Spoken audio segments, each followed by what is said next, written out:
근데 그런 가르침 가운데 우리가 그런 생각을 할 수 있습니다. 그러면 우리 행위는 아무런 의미가 없냐?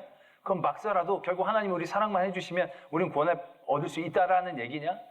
거기에 대한 우리들의 삶에 대한 이야기들을 12장에서부터 도전하고 계십니다. 그 12장은 어떤 구원을 받기 위해서 우리가 이렇게 살아야 된다는 조건을 얘기하고 있는 게 아니라요. 이미 큰 은혜로 구원받은 우리가 어떻게 살아야 되는가? 그래서 그 구원을 우리가 어떻게 누릴 수 있는가? 그러한 삶의 모습들을, 우리의 변화된 삶의 모습들을 우리에게 가르쳐 주시고 제시하고 있다는 것이죠. 그래서 12장 1절, 2절에 분명하게 이렇게 말씀하시죠. 너희 몸을 거룩한 산 제물로 하나님께 드려라. 이것이 너희가 드릴 영적 예배이라는 것이죠. 그리고 그런 일들을 통하여 너희들이 마음을 새롭게 해서 변화를 받아서 하나님이 기뻐하시고 원하시고 온전하신 뜻이 무엇인지 분별하는 그런 삶, 그런 삶을 살아서 내가 구원을 받는 게 아니고 이미 우리에게 구원을 주신 하나님의 뜻을 알아가는, 더 깊어 그걸 누리게 되어지는 삶을 우리에게 가르쳐주고 계신다는 거죠. 그러면서 우리에 대한 변화를 얘기하십니다. 그 변화 가운데 가장 핵심적인 내용은 바로 뭐냐면 우리의 바라봄의 변화입니다. 그 다음에 제일 처음에 뭘 얘기하시느냐면 우리가 우리 주변에 있는 많은 사람들을 바라보는 시각의 변화를 말씀하고 계세요. 우리는 이웃을 어떠한 식으로 구분합니까? 어떠한 식으로 이해합니까? 여러 가지의 방법이 있겠지만 대부분의 사람들은요, 주변에 있는 사람들을 이해할 때 이렇게 이해하죠. 나에게 유익이 되는 사람과 나에게 유익이 되지 않는 사람들. 결국 자기중심적으로 그렇게 바라볼 수밖에 없는 것이죠. 내 가족 아니면 가족이 아닌. 결국 내 중심으로 그 관계들을 이해하고 바라보았다는 얘기죠. 그러나 예수 그리스도를 통하여 구원의 은혜를 받은 우리들의 시각은 달라지는 것이죠. 그들이 그리스도 안에서 한 지체가 되어지는 시각으로 그들을 바라보게 되는 거죠. 나와 관계가 없고 나에게 좀 불편하고 나에게 좀 손해를 끼치는 그런 사람들, 내 기준이 아니라 그리스도의 기준으로 그를 바라보아야 한다는 것이죠. 그리스도의 사랑을 받은 이들, 그리스도의 한 형제, 자매, 그래서 그들과 함께 한 몸을 이루어 그리스도와 함께 우리가 한 지체를 만들어가는 그러한 식의 시각의 변화들을 우리에게 제일 처음으로 요구하고 계신다는 겁니다. 왜냐하면 우리가 은혜를 받았으니까, 하나님의 은혜를 전적으로 받았으니까 우리의 삶이 아니라 그리스도의 은혜로 사는 삶이기 때문에 그리스도의 기준으로 모든 것들을 바라봐야 하는 거죠. 그리고 나서 그것이 더 심화되어지는 도전을 우리에게 줍니다. 14절에서 보면 그 전에는 서로가 우애하고 존경하고 먼저 섬기고 아주 좋고 아름다운 얘기가 되어지죠. 그 14절로부터 12장 14절로부터 너희는 너희가 박해하는 자들을 축복해라. 축복하고 저주하지 말아라. 아무에게도 악을 악으로 갚지 말고 모든 사람 앞에 선한 일을 도모해라. 그리고 원수를 갚지 말고 그 원수는 하나님께 맡겨라. 그리고 내 원수가 줄이거든 먹이고 목마르거든 마시게 하라. 그리함으로 내가 숯불을 그 머리에 쌓아 놓으리라. 악에게 지지 말고 선으로 악을 이겨라. 이렇게 말씀하고 계신다는 거죠. 예수 그리스도의 은혜를 알지 못했을 때 악은 악입니다. 악은 대적하고 싸워야 되는 대상으로 우리에게 보여집니다. 그러나 우리가 그리스도의 은혜를 알고 누리게 되어지는 그 순간부터 악을 바라보는 우리의 시선은 바뀌어야 된다는 것이죠. 왜냐하면 우리가 받은 은혜를 생각하면 그럴 수밖에 없게 되는 거죠. 우리가 1만 달란트를 탕감받았는데, 우리가 100억 정도를 탕감을 받았는데 내게 1000만 원을 꼭 빌린 사람이 나에게 갚지 않는다고 그에게 내가 나쁘게 대한다면 그것이 얼마나 어리석은 일인가에 대해서 우리는 익히 알고 있다는 것이죠. 우리가 얼마나 큰 은혜를 받았는데 세상이 나에게 대하는 악은 내가 하나님께 저지르고 받은 그 은혜에 비하면 아무것도 아닌 거죠. 그러니까 그 악을 품을 수 있는, 그 악을 선으로 대할 수 있는, 그 악을 축복할 수 있는 넉넉함이 우리 안에 있다는 사실들에 대하여 우리가 깨달아야 한다는 것이죠. 착하고 선하게 살려고 그들을 선으로 대하라는 게 아닙니다. 우리가 받은 은혜가 얼마나 많은데, 얼마나 넉넉한 사랑 가운데 우리가 있었는데, 우리가 그 정도 되면 작은 일들은 아무것도 아닌 것처럼, 우리가 좋은 일 하나 만나면 그냥 다른 일들은 다 용서가 되어지는 그런 느낌들, 그런 적들이 한두 번씩은 다 있으시지 않습니까? 결국 그러한 것과 같은 맥락이다라는 얘기죠. 우리가 그리스도로부터 받은 은혜가 얼마나 놀라운 것인데, 그러나 원수에 대하여 우리의 시각들은 바꾸어질 수 있어야 한다라는 도전들을 주고 계시죠. 그러면서 13장에 이 권세에 대한 이야기로 넘어가게 됩니다. 대단히 좀 생뚱맞게 보이죠. 왜냐하면 8절에서부터는 다시 피차 사랑의 빛 위에는 아무에게도 빚을 지지 말자. 사랑은 율법의 완성이다. 대단히 영적인 이야기들, 그리고 영적인 어떤 삶에 대한 보편적인 이야기들을 쭉 적고 계시는데, 대단히 세부적인 사항들을 갑자기 13장 1절에서 7절까지 적고 있다는 사실입니다. 세부적인 사항들이 어디 한두 가지입니까? 우리 가정에 대한, 부모에 대한, 아내에 대한, 남편에 대한, 형제 자매에 대한, 아니면 우리 교우에 대한, 우리 원수에 대한 어떤 구체적인 삶의 자리에서 다뤄야 될 것들은 너무너무 많은 죠. 근데 그 중에서 딱 하필 하나, 권세에 대한 얘기를, 세상 권세에 대한 이야기들을 적고 있다는 것이죠. 그러고 나서 나중에는 세금 내는 걸 또 얘기하는 겁니다. 국가 권세에 대한 우리들의 이해와 태도들에 대해서 세부적으로 대할 것들이 한두 가지겠습니까? 그런데 하필 여기 또 세금에 대한 대단히 세부적이고 지엽적인 얘기들을 적고 계신다는 것이죠. 지금 우리의 삶의 변화를 받아 영적으로 충만한 이야기들을 막 적어가야 되는데, 너무나도 중요한 어떤 굵직굵직한 요소들이 많이 있을 터인데, 하다못해 이웃에 대한 태도뿐만이 아니라 자기 개인적인 어떠한 변화와 영성에 대한 얘기도 할 게 많을 텐데, 하필 갑자기 대단히 지엽적인 국가와 세금에 대한 이야기들을 하고 있는 이유는 무엇일까라는 거죠. 어떤 분들은 그래서 이 부분이 나중에 그냥 삽입된 것이 아닌가, 그렇게 이야기하는 분들도 더러 계십니다. 왜냐하면 이게 너무 이야기가 동떨어져 있으니까, 그렇게 얘기해버리면 쉬우니까. 그러나 여러 원문에서 보면 삽입되어진 흔적을 찾을 수가 없는 거죠. 그냥 사도 바울은 이렇게 적어 내려가고 있다라는 사실입니다. 그럼 그런 가운데 결국 우리는 이 말씀을 어떻게 이해해야 하는가? 앞에 12장의 마지막에서부터 이 말씀을 이해해 나갈 필요가 있는 거죠. 핍박하는 자를 축복하고 악으로 갚지 말고 원수가 줄이거든 먹이고 마르거든 마시게 하고 선으로 악을 이겨라. 이러한 거룩한 도전을 줍니다. 하나님 앞에 큰 은혜를 받은 우리들이 악을, 원수를 바라보는 시각의 큰 변화들을 말씀하고 계신다는 거죠. 그리고 나서 우리의 삶의 자리에서 이러한 악과 원수의 가장 적분한 모델이 어떤 것인가 생각해 보게 됩니다. 바로 국가이다라는 거죠. 많은 핍박들, 악하게 대하는 것들, 자기를 누르고 억압하는 많은 그 힘의 가장 모델되어지는 모습이 그들에게 있어서는 국가였다는 것이죠. 왜냐하면 많은 유대인들을 보십시오. 유대인들이 그들이 메시아를 간절히 바랬습니다. 그들이 간절히 기다린 메시아의 모습은 무엇입니까? 그것은 로마를 이기는 힘입니다. 왜냐? 그들에게 로마는 절대적인 악이었기 때문에 그렇다는 얘기죠. 이 이스라엘 민족들은 로마를 한 번도 받아들이고 싶어 하지 않았다는 거죠. 절대적인 악으로. 왜? 그 수없이 많은 잡신들을 섬기는 그들이 힘을 가지고 그들을 억압하고 그들을 세금으로 착취하고 그들의 성전을 더럽히기도 하며 그들을 무시하고 그들을 지배하며 많은 불합리한 일들을 꾸준하게 당해왔던 이스라엘 민족에게 로마라는 나라는 악이죠. 그 어떤 것보다도 절대적인 악이고 원수입니다. 그들은 용서받아서는 안 되는, 그들에게 메시아가 오시면 그들이 제일 첫 번째로 타도할 대상이 있다면 그건 로마였다라는 얘기죠. 그들에게 로마는 받아들여질 수 없는, 아니 받아들여져서는 안 되는 그러한 절대 악의 모습이었을 것입니다.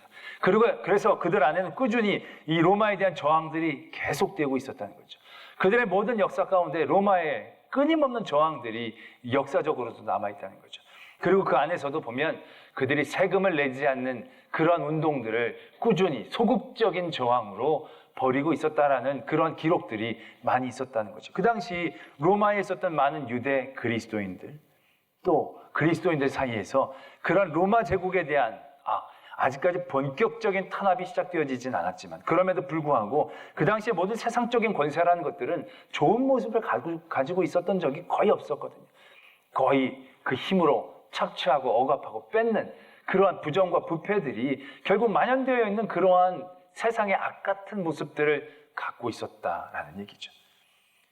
박해하는 자를 축복하고 그들에게 악을 베푸는 자들에게 악을 베풀지 않아야 하고 그들에게 선으로 갚아야 될 대상이 있다면 가장 핵심적인 대상이 바로 국가적인 권세였을 것입니다. 사도 바울은 그 권세에 대한 이야기들을 우리에게 주시면서 우리가 정말로 그리스도의 은혜를 받은 사람들이 어떠한 변화를 가져야 하는지를 심각하게 도전하고 있다라는 얘기죠. 어떻게 보면 사도 바울은 이 편지를 쓰고 나서 매국노처럼 반역자처럼 취급을 받을 수도 있었을 것입니다. 그러나 그럼에도 불구하고 사도 바울은 그 복종, 그 권세를 복종하고 받아들이라고 이야기하고 있다는 것입니다. 이건 우리가 생각하는 여태까지 이 말씀을 인용해 왔던 그런 종류와는 완전히 다릅니다. 그래서 정치적인 권력 가운데 같이 협조하고 국가적인 일들 가운데 충성하는 그런 얘기가 아닙니다.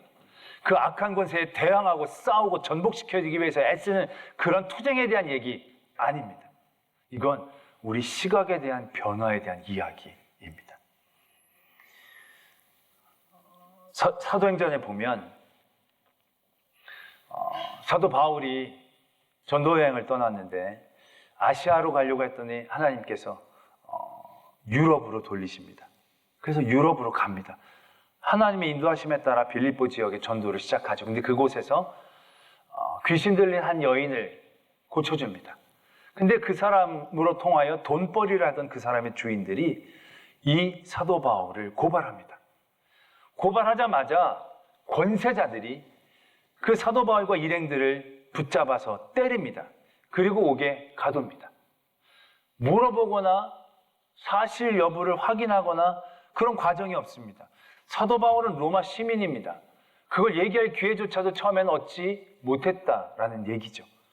만약에 그러한 권세가 바른 일들 가운데에 깨어 있었더라면 그런 과정들, 매맞고 갇히는 과정들 이전에 뭔가 로마 시민으로서의 변호를 할 수 있는 기회를 분명히 얻을 수 있었을 것입니다. 근데 그 권세는 악했습니다. 무지했습니다. 그래서 사도 바울의 일행을 때리고 옥에 가두고 착고에 묶어놨습니다. 그리고 나서 그 저녁에 지진이 나고 옥문이 열립니다. 자, 그럴 때 사도 바울이 도망치지 않습니다. 도망치지 않는 여러 가지 이유가 있겠지만 만약에 그를 묶고 때리고 가두었던 그 세상의 권세가 사도 바울에게 절대 악으로 규정되어 있었더라면 그는 도망치는데 아무런 거리낌이 없었을 것입니다. 그는 하나님의 은혜로 악으로부터 벗어난 것이고 그가 도망치고 나서 그 간수는 그 일들에 대한 책임을 묻고 죽임을 당했을 때 그 악은 하나님으로부터 심판을 받은 것이 되는 것이니까 전혀 부담이 없는 행동이 되어졌을 것입니다. 그런데 사도 바울은 도망치지 않습니다. 악으로 규정했더라면 도망쳐야 하는 거죠. 도망치기 하나님이 기회를 주신 건데 그 기회를 살리지 않은 거죠. 사도 바울은 도망치지 않습니다. 그때 간수가 자기가 죽어야 되겠다라는 생각을 가지고 자살을 시도할 때 사도 바울이 말리죠. 우리가 여기 있다. 그때 간수가 놀라죠. 그럼 내가 어떻게 해야 구원을 받을 수 있습니까? 라고 묻죠. 그때 사도 바울이 이렇게 얘기합니다. 주 예수 그리스도를 믿으라. 너와 내 집이 구원을 받을 것이다. 사도 바울은 그 간수, 그 권세를 악으로 보지 않았습니다. 그 간수를 전도의 대상으로 보고 있었다라는 것이죠. 그 자기를 때리고 억울하게 가둔 그들을 사도 바울은 악으로 규정하지 않고 하나님의 복음을 받아야 될 사람으로 바라보고 있었다라는 사실. 이것이 예수 그리스도를 믿은 사람들이 변화를 받았다는 것이 어떤 의미인가를 말하고 계신다는 것이죠. 오늘 각 권세에 대해서 복종하라. 그리고 얘기합니다. 그 권세는 선한 일을 위해서 하나님이 세우신 하나님의 사역자다. 근데 솔직히 세상에 그런 권세가 없거든요. 세상의 권세가 그렇게 선한 권세들이 많지 않거든요. 그런데 사도 바울은 굉장히 순진하게 그 권세들은 다 착하고 선하다고 이야기하고 있다는 것입니다. 사도 바울이 그냥 순진해서 이렇게 얘기하는 것이겠습니까? 사도 바울은 그 권세가 지금의 모습은 어떠하든지 간에 우리가 그 권세를 바라보는 마음에 대한 이야기를 하고 있는 것이죠. 사도 바울도 원래는 하나님을 믿는 예수 그리스도를 믿는 사람들을 잡아 죽이는 권세였습니다. 예수 그리스도를 믿는 사람에게 사도 바울은 악이었습니다. 그들을 잡는 데 혈안이 되어 있고 국외까지 가서 그들을 처벌하기 위해 안간힘을 쓰는 악의 축이었습니다. 그러나 하나님은 그 사도 바울을 변화시키셨습니다. 그리고 그 사도 바울을 사역자로 만들어 주셨다는 거죠. 그리고 사도 바울을 사용해 주셨다는 것입니다. 사도 바울은 그 자신이 그걸 너무나도 잘 경험하고 있었다라는 것입니다. 세상의 권세에 대해서 그거 어떻게 이해해야 하는가에 대하여 사도 바울은 너무 깊이 이해하고 있었다라는 것이죠. 그가 받은 예수 그리스도의 그 크신 은혜가 어떻게 이해되어져야 하는 것이고 그 이해를 통하여 내가 어떻게 바라보아야 하는 것인가에 대하여 하나님은 사도 바울을 통하여 우리에게 분명하게 도전하고 깨닫게 해주신다는 사실들을 우리는 발견해야 한다는 것입니다. 그래서 오늘 사도 바울은 국가에 대한 권위를 얘기하고 있습니다. 그 권위뿐만이 아니라 우리 위에 있는 모든 권위들을 바라볼 때 우리들의 생각과 마음들을 우리들에게 깨닫게 해주고 계십니다. 그건 뭐냐? 저들은 나를 지배하는 자, 저들은 나를 주장하는 자, 저들은 나를 짓밟는 자가 아닙니다. 그들은 하나님의 일꾼 되어야 할 자들, 그들은 하나님께 쓰임받아야 될 자들이다라고 우리 마음 가운데 그들을 바라보는 마음을 품어야 한다라는 것입니다. 우리는 우리를 다스리는 모든 권세들에 대하여 옳고 그름으로 판단하기를 빠르게 진행합니다. 내가 믿고 내가 선하기 때문에 저 정권은 악하다고, 저 정권은 선하다고, 그래서 우리는 그런 판단 가운데에서 우리의 행동들을 결정하곤 합니다. 그래서 거기에 협조할지 거기에 대항할지에 대하여 우리는 생각하고자 합니다. 그런다 오늘 하나님은 사도 바울을 통하여 우리에게 주시는 마음은 그게 아닙니다. 그들의 선과 악에 대한 판단들은 솔직히 우리의 몫이 아니죠. 예수 그리스도의 그 은혜로 믿음을 얻고 구원을 받은 우리들이 가져야 될 시각은 저들 하나님의 쓰임받을 자들이라는 것이죠. 하나님께서 세우셔서 하나님의 일들을 해야 할 자들로 저들이 서기를 원하는 마음들이 우리 안에 간절하게 있어져야 한다라는 것입니다. 우리의 마음들이 그러한 마음 가운데 있을 때 결국 그러한 권세들을 통하여 하나님께서 사용하시는 일들이 이루어지는 거죠. 솔직히 사도 바울도 전도여행을 하면서 무조건 탄압받은 건 아니거든요. 사도 바울이 1차, 2차 전도여행을 할 수 있었던 그 모든 과정들도요, 솔직히 로마 제국이라는 것이 있었기 때문에 그렇거든요. 그때 로마 제국으로 제국화되어 있지 않았더라면 나라와 나라를 옮겨가면서 전도를 한다는 것이 쉽지 않았을 것입니다. 그러나 그들이 그것이 그들을 자기 힘과 권력을 쟁취하는 일들이었지만 그 안에서 하나님의 일들이 이루어지고 있었거든요. 하나님의 역사가 그 일들을 통하여 가능하게 되어지는 일들이 베풀어지고 있었거든요. 그 일들을 붙잡고 결국 하나님이 이 땅을 사용하시고 이 권세들을 하나님의 일꾼들로 삼으시기를 원하는 그 깨어있음, 그 나라의 권세들을 바라보는 마음의 중심, 그것을 우리에게 도전하고 있다라는 것이죠. 그래서 결국은 우리에게 이렇게 말씀하시죠. 사랑은 율법의 완성이다라는 것입니다. 우리에 있는 모든 권세들, 권위들, 그것을 이해하는 우리들의 모습들을 우리는 분명히 깨달아야 합니다. 우리의 옳고 그름, 솔직히 우리는 옳고 그름을 따질 수 있는 자격이 있지 않습니다. 우리가 옳았기 때문에 믿음을 얻은 게 아니거든요. 하나님이 우리를 부르셨고 그 은혜 때문에 우리가 서 있었던 거거든요. 그 은혜의 풍성함 가운데 우리가 서 있었을 때 우리는 그 사랑으로 넉넉함을 가질 수 있는 거죠. 그래서 형제를 바라볼 수 있고 그들을 섬길 수 있고 또 그들을 품을 수 있고 그들에게 악을 선으로 갚아낼 수 있는 여유가 우리 안에 있는 것이죠.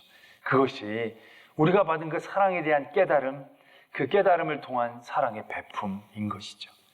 그리고 그 사랑으로 바라보아야 하는 거죠. 분명히 인간적인 모습들로 서 있기 때문에 힘 있는 곳은 썩을 수밖에 없습니다. 힘 있는 곳은 부패할 수밖에 없습니다.